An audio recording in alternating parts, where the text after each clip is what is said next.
Olá, bom dia, tudo bem? Sejam todos muito bem-vindos ao nosso resenha. Já chega a quase 50 o número de casos de feminicídio registrados este ano aqui no Maranhão. O número, para que você tenha uma ideia, é maior que o total de registros do ano passado. Durante esta semana, inclusive, estão sendo desenvolvidas atividades voltadas para o combate a esse tipo de crime. Aqui no estúdio, nós vamos conversar com a Susan Lucena, que é a diretora da Casa da Mulher Brasileira, e com a professora doutora Meire Ferreira. Ela é autora do livro Violência contra a Mulher e Feminicídio no Maranhão, uma realidade a ser superada. Ao meu lado também, o jornalista John Coutrin. Sejam todos muito bem-vindos, bem-vindas. Eu começo com o título do livro da senhora, né? Como superar esta realidade hoje no Estado e em nível nacional, professora? Eu acho, de tudo que nós temos feito ao longo do... é importante dizer que eu venho do movimento feminista, né? Eu sou uma pesquisadora, estudiosa e também ativista feminista, né? E ao longo dos últimos 40 anos nós temos desenvolvido um conjunto de ações, reflexões e estudos sobre violência contra a mulher. Esse que é o nosso último trabalho, desenvolvido com vários professores da UFMA e da UEMA, né? Então, dentro das nossas análises, nossos estudos, nós consideramos que há uma cultura da violência que está cada vez mais impregnada na sociedade. É por essa razão que é preciso medidas muito mais ousadas por parte do Estado. Eu acho que não é só os movimentos sociais que devem fazer. Acho que o Estado tem feito algumas ações, mas eu considero que, dada a gravidade do problema, né, já que ele vem se agudizando década sobre década, se a gente analisar os dados dos anos 80 e comparar com os dados de agora, é infinitamente superior. Então, houve uma progressão de violência, né? E nós consideramos que é por essa razão que o Estado precisa atacar de forma mais orgânica, mais profunda. E aí, para nós, é com a educação. Durante o nosso bate-papo, nós vamos aprofundar um pouquinho que medidas ousadas são essas na visão da senhora. Prazer recebê-la também. Eu faço a mesma pergunta. Como superar essa realidade? A professora Meire, ela colocou muito bem a situação. A gente tem unido esforços. O estado do Maranhão foi um dos 5 estados, acompanhado pela ONU Mulheres, que desenvolveu o grupo de trabalho institucional para investigar, processar e julgar os casos de feminicídios. E a gente fala, sem sombra de dúvidas, que hoje o Maranhão é o estado com os índices mais reais de feminicídios, justamente pela criação do Departamento de Feminicídio, que tem atuado diretamente com as delegacias de todo o estado. Todas as cidades são obrigadas a informar os casos de feminicídio tentado ou consumado, e quando acontece na Grande Ilha, a delegada Viviane, ela preside os inquéritos. Foi interessante a senhora tocar neste assunto. Eu convido também você, telespectador. Olha só, a maior parte dos casos de feminicídios, as mulheres viviam no interior do estado aqui do Maranhão e não denunciaram os agressores. Entenda a reportagem da Anice Ribeiro. 12 anos de relacionamento e inúmeras situações de agressões físicas e verbais. Esta vítima nunca denunciou o ex-companheiro, mesmo quase perdendo a vida. Depois da última agressão, que eu ainda hospitalizada e ele continuava fazendo os mesmos erros. E um dia no hospital, eu acho que foi um deslize ou foi mesmo caso pensado dele, ele me ameaçou, apertou minha mão e falou assim: se eu for preso, eu mando te matar de lá. Uma realidade de milhares de mulheres. Um sentimento que tirou a vida de 47 delas no Maranhão só este ano.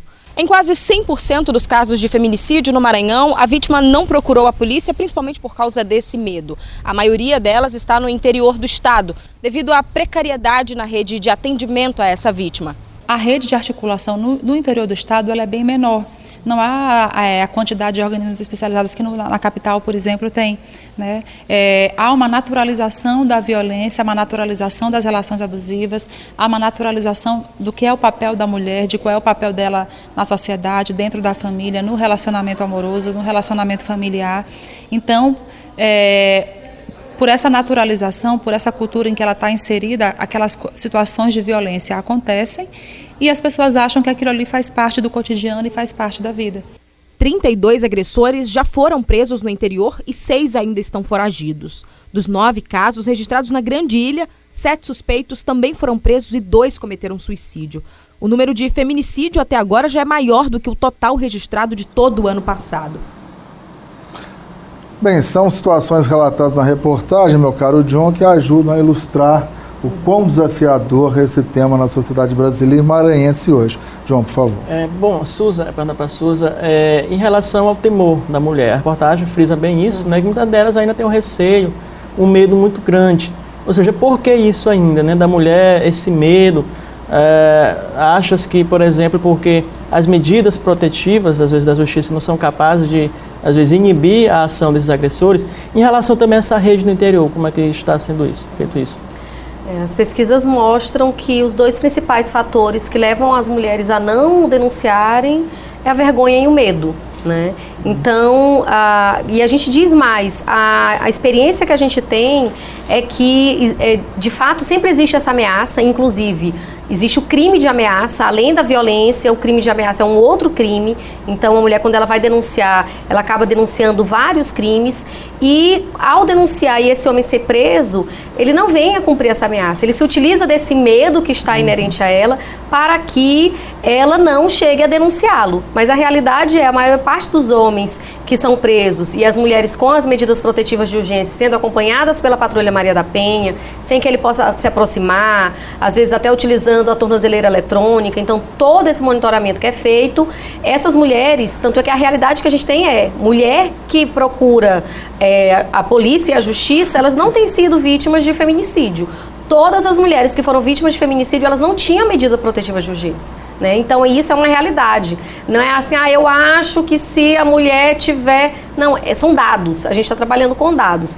Em 2017, a gente teve 51 feminicídios. 2018, a gente teve 46 e agora a gente está com 47. 47. Né? Então, a gente circula nessa média e a importância de se dar visibilidade, porque os feminicídios sempre aconteceram. E sempre aconteceram nesse mesmo quantitativo. Acontece que, estando na vala comum do homicídio, um homicídio. Quando a gente dá uma outra roupagem, identifica que aquela mulher ela foi morta pelo fato de ser mulher e a gente chama esse crime de feminicídio, que é uma qualificadora do crime de homicídio, a gente começa a ver o quanto as mulheres têm sido mortas pelos seus ex-maridos, pelos seus ex-companheiros ou companheiros e pelo fato de ser mulher, por menosprezo, discriminação, condição de mulher, estuprada, em seguida vítima de feminicídio.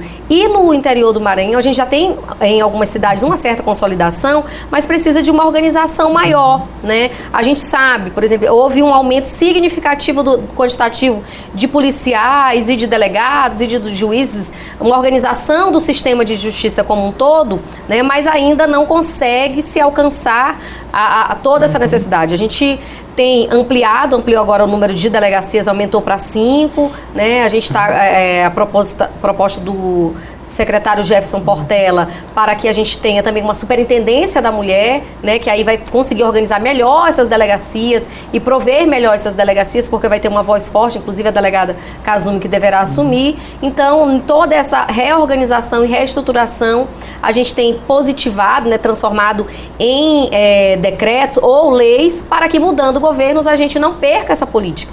O Departamento de Feminicídio foi criado por lei, Patrulha Maria da Penha é criado por decreto, tem se fortalecido. Agora a gente já tem Patrulha Maria da Penha em São Luís, Imperatriz, em Balsas, e a gente está trabalhando em um diálogo, inclusive, com a Procuradoria-Geral de Justiça, a Secretaria de Estado da Mulher, a Secretaria Ana, sempre fazendo vários diálogos nesse fortalecimento, para que a gente possa ampliar em todo o Estado essa patrulha que, de fato, tem salvado vidas. Professora, a senhora destacou, fez uma comparação com a década de 80, onde, teoricamente, a sociedade brasileira era muito mais machista. Hoje nós continuamos sendo machistas? Eu não diria que a sociedade era menos ou mais machista. Eu acho que nós vivemos uma sociedade que é patriarcal, e esse patriarcado não se instaura agora no século XXI, ele vem desde o século XVII, XVIII, só que agora ele se agudiza. Se agudiza quando você vai analisar o porquê das mulheres apanharem mais do que as nossas avós, do que as nossas tias, de meio século atrás, a gente vai perceber que essa relação de violência que se acentua, que se agudiza e que se traduz no feminicídio como finalização desse círculo, né? Ele tem uma relação profunda com os processos libertários das mulheres. Tá? Quanto mais as mulheres se emancipam, mais elas são puxadas de volta para o privado, para o lar. né? Então essa é a lógica do patriarcado, essa é a lógica dos homens que se formam, não homens, mas se formam macho.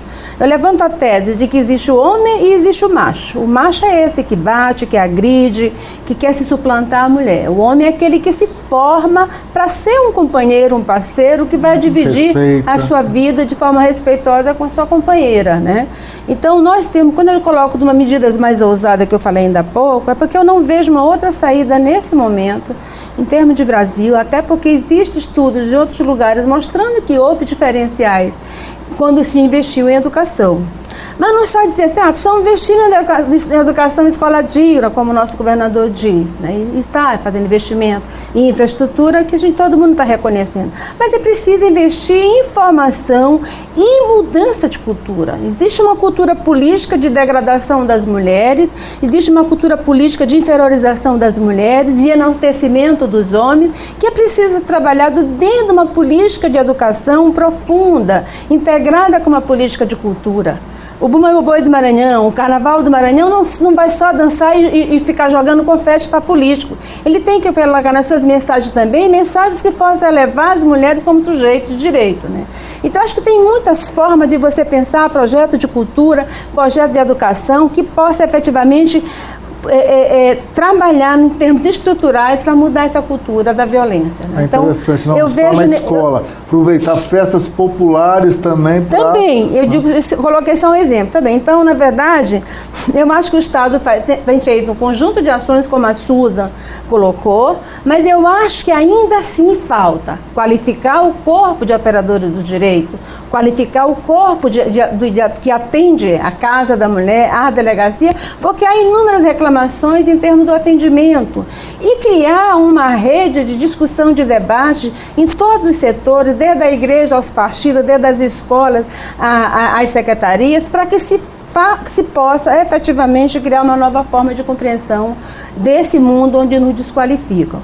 E isso quando eu coloco dessa forma, você vai ver, são vários indícios que mostram essa desqualificação. Nós estamos discutindo política nesse momento, né?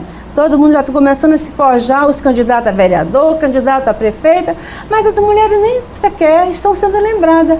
Já tem uma lista imensa de candidatos a prefeito e nenhuma mulher. As vereadoras, as mulheres quase não aparecem. Então, tudo isso que eu estou colocando na cultura... E a seara do John, né, John? Essa pouca participação ainda nos plenários da Câmara, do Senado, das Assembleias Legislativas e Câmaras de Vereadores, é um problemão, né? Porque isso, isso vai se traduzir numa objetivação e numa coisificação da mulher. Ela passa a não ser vista como sujeito, ela é nada, ela é coisa. E ao ser transformada em coisa, ela pode ser agredida, violada e assassinada, entendeu? Então é nesse sentido que eu coloco, é um conjunto de questões que precisam ser trabalhadas concomitantemente. Perfeito. Aí nesse quesito aí, professora, em relação a como reeducar, por exemplo, a senhora falou em vários quesitos, né, em relação do homem e mulher. Como reeducar, por exemplo, hoje o homem nessa questão do machismo? Como ele se reeducar nessas relações com as mulheres? Como fazer essa reeducação? Essa reeducação passa por 3 grandes campos. Passa pelo setor do privado, que é a família, é lá que começa todo o processo, mas ela perpassa o mundo da escola e da universidade. Eu diria, a princípio, esses 3 lugares. Mas é claro que até o campo de futebol é lugar de reeducar. Você não tem um lugar de mais deseducação, de construção do machismo do que é o campo de futebol. Não é possível pensar um jogo Sampaio Correia e Moto, por exemplo, para pensar em reeducar os homens a trabalhar suas agressividades, a sua relação de violência, que se traduz dentro do campo de futebol, e daí ele começar a refletir o seu papel de homem. Eu acho que tem muitos canais. E nós, professores, que estamos trabalhando com a educação, temos inúmeros estudos mostrando várias formas de você trabalhar. Outra coisa, a questão das igrejas, né? As igrejas é um lugar de maior reprodução do machismo, das evangélicas às fundamentalistas católicas, não vou dizer que é só as evangélicas, são lugares onde se reforça o preconceito e a desigualdade de gênero. Então lá também precisa ser trabalhado. É claro que não sou eu, governador do Estado, deputado que vai interferir na igreja, mas acho que uma política de cultura e uma política de educação, ela perpassa todos os espaços que são públicos. Susan, uma coisa bem prática agora para quem está nos assistindo, do ponto de vista de o pai e a mãe, né, a filha arruma um namorado ou casa com uma pessoa. Como que começam essas violências? Tem a violência moral, enfim, como que isso começa, para que todo mundo fique alerta? Então, é até interessante citar a questão das filhas, né? Porque muitos homens começam a questionar essa questão do machismo quando eles pensam assim, nossa, e com as minhas filhas, como que vai ser, né? Preciso ajudar a mudar porque eu não quero que minhas filhas passem por isso. Ele pode ter até agredido a sua esposa, mas ele não quer que suas filhas sejam agredidas, né? E aí, como a professora frisou, o exemplo dentro de casa é fundamental para a formação Tem muita dos reprodução, filhos, né? tem muita reprodução da violência que é vivenciada em casa, né? Das mulheres que dizem, nossa, mas minha mãe passou por isso. Quando ela vai recorrer para a mãe já diz, minha filha, eu passei por isso, espera que vai passar. É assim mesmo, né? Então, a gente vive uma época, imagine que antes de 2006, qualquer caso de violência, a mulher ela não tinha uma rede, ela ia procurar quem? Não tinha uma Maria da Penha, não tinha... ela chegava na delegacia, o pessoal dizia, não vou registrar não, é esposa de fulano, não, já está aqui de novo. Então, em todas essas situações de revitimização, culpabilização da mulher, né? E sem uma rede organizada. A gente tem trabalhado para organizar e começam, de fato, nos relacionamentos já da adolescência. As pessoas não conseguem se identificar em um relacionamento abusivo. As pessoas só conseguem se identificar no relacionamento abusivo depois que elas saem do relacionamento. Então, o que acontece? Ela tá lá, não quero que você use essa roupa, não quero que você corte o cabelo, não quero que você saia com fulana, não quero que você fale com cicrana. Então, vai afastando as pessoas dos seus amigos, vai afastando da família e ao ponto dessa pessoa começar a viver em um cárcere privado sem perceber que a mulher confunde com cuidado. Enquanto ele está já efetivando um relacionamento abusivo, ela acha que aquilo ali é cuidado.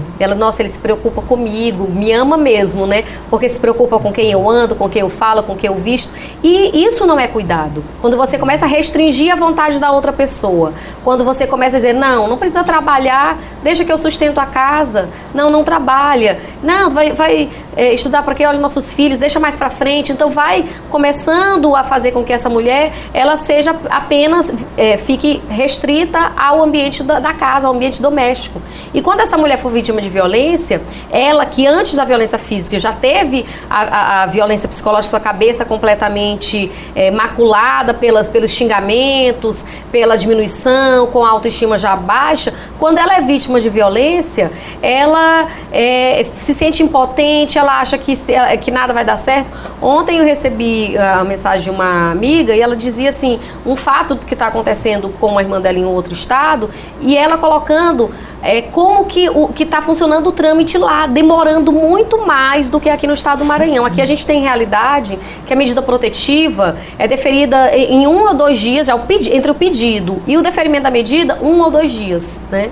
E já para a efetivação para oficial tem conseguido cumprir também em 1 e 2 dias, assim, na média de 2, 3 dias, a mulher está com a medida protetiva ativa. E lá deram prazo de 10 dias para ela, né? Gente, o bate-papo tá tão bom e o tema é tão importante que o tempo voou. A última pergunta, John. A última é aproveitar o espaço para a Susan dizer para os nossos telespectadores, né, as mulheres sobretudo, ela sofreu algum caso de violência, de forma proceder? Ela vai à Casa da Mulher Brasileira, quais são as ações a serem tomadas? Se a violência estiver ocorrendo naquele momento, né, precisa se contactar 180, 190, não só as mulheres vítimas, mas os vizinhos que estiverem no entorno, quem estiver vivenciando aquela violência naquele momento, e aí imediatamente a polícia conduz o agressor, que já é preso em flagrante, né? Se o caso já tiver acontecido, a mulher pode procurar a qualquer hora a Casa da Mulher Brasileira, que não fecha de maneira alguma, 24 horas, para fazer esse atendimento. Se a mulher estiver correndo risco de morte, ela pode ficar alojada conosco, como também pode ser encaminhada para a casa-abrigo, ela juntamente com seus filhos, né? Então a gente hoje tem ampliado e consolidado cada vez mais. Óbvio que a gente precisa sempre estar melhorando, o número de denúncias tem aumentado, a gente precisa sempre estar ampliando. Com o funcionamento da casa, ampliou o recursos humanos de todos os órgãos que funcionam lá, e a gente precisa ampliar e preparar mais. Tanto é que a gente conseguiu inserir nos currículos da Polícia Militar, Polícia Civil, Ministério Público, Defensoria, Vara, todo mundo que atua diretamente com essa pauta. Eles hoje, tanto para quem está ingressando quanto para quem está fazendo reciclagem, têm acesso à Lei do Feminicídio, Lei Maria da Penha, para que a gente possa ampliar esse conhecimento e assim efetivar melhor a política. Professora, para a gente encerrar, Em briga de marido e mulher, devemos sim meter a colher. Não somente a colher, interferir mesmo, porque pode assim estar evitando uma morte, né? Nós devemos, além de interferir, construir de fato essa rede de solidariedade que perpassa essa questão da Casa da Mulher, mas uma rede de solidariedade onde todos se sintam intimados a interferir no primeiro grito que a mulher der, na primeira medida de violência, de agressão verbal, psicológica que se perceba, é necessário interferir, né? Interferir para que esse agressor não se sinta encorajado a ir mais além. Com uma interferência, ele tem sido uma das causas de diminuição da violência. Então, eu considero que é muito importante que nós, todos, cidadãos maranhenses, possamos interferir, escrevendo, né, também no jornal, nos blogs, o que tem sido feito de ação, o que é preciso fazer, botar lá umas tarjinhas nos jornais dizendo vamos interferir na violência, né? E colocando até essa frase, briga de marido e mulher, se deve se meter a colher, sim, sempre, né? Eu considero que são medidas que é possível cada um de nós fazermos para contribuir, para erradicar a violência no Maranhão e no Brasil. Eu particularmente fiz essa pergunta, é um ditado popular, que eu já vivenciei isso, um casal vizinho, quando eu morava em Brasília, a situação chegou a tal ponto de gritaria que eu liguei para a polícia. A gente não pode ficar escutando calado, né? A pessoa pode haver uma morte ali, o descontrole. Então, Resenha e outros programas aqui da Difusora sempre estarão debruçados sobre temas tão relevantes quanto o combate ao feminicídio. Rápido intervalo, já voltamos com destaques da próxima semana.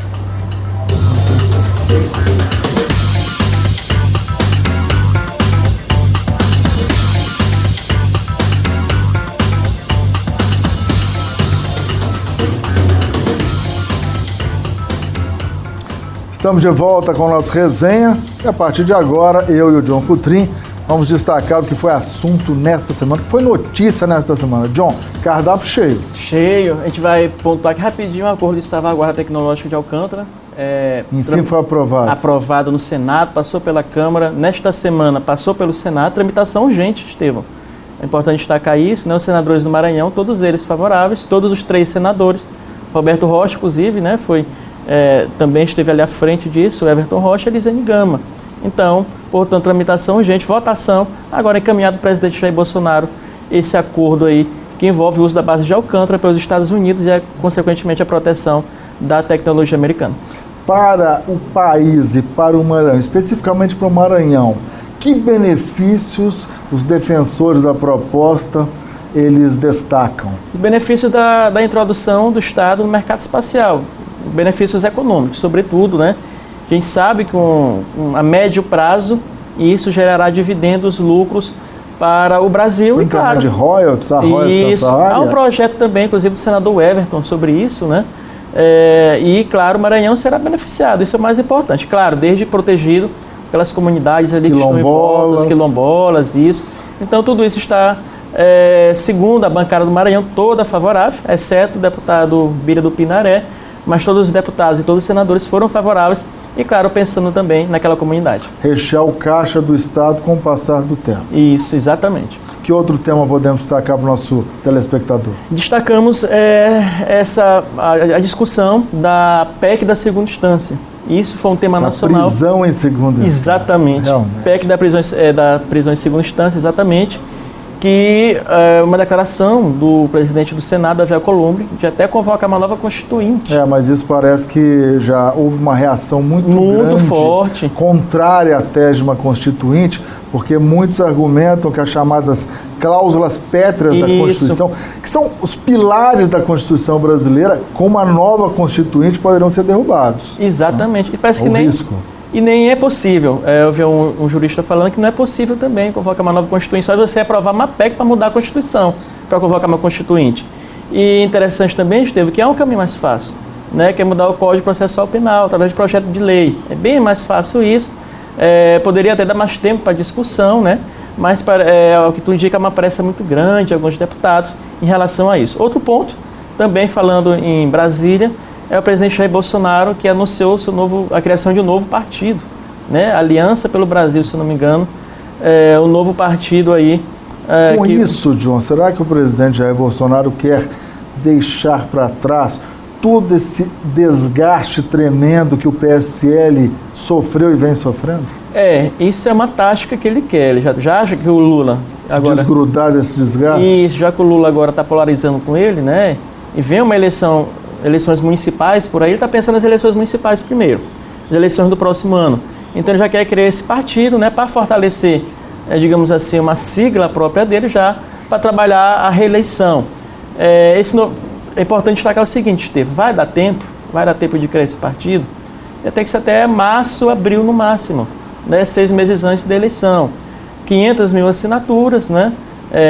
Tem que, para análise do Tribunal Superior Eleitoral, vai depender muito, passar pelos cartórios também.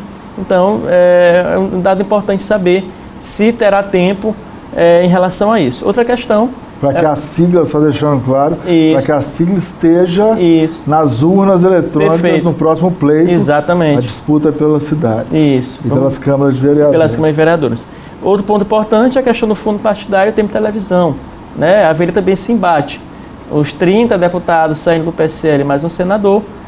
A Aliança pelo Brasil teria fundo partidário, teria tempo de televisão nas próximas eleições. Isso já tem uma discussão no STF em relação a essa questão da criação de novos partidos e de fundo partidário e tempo de televisão.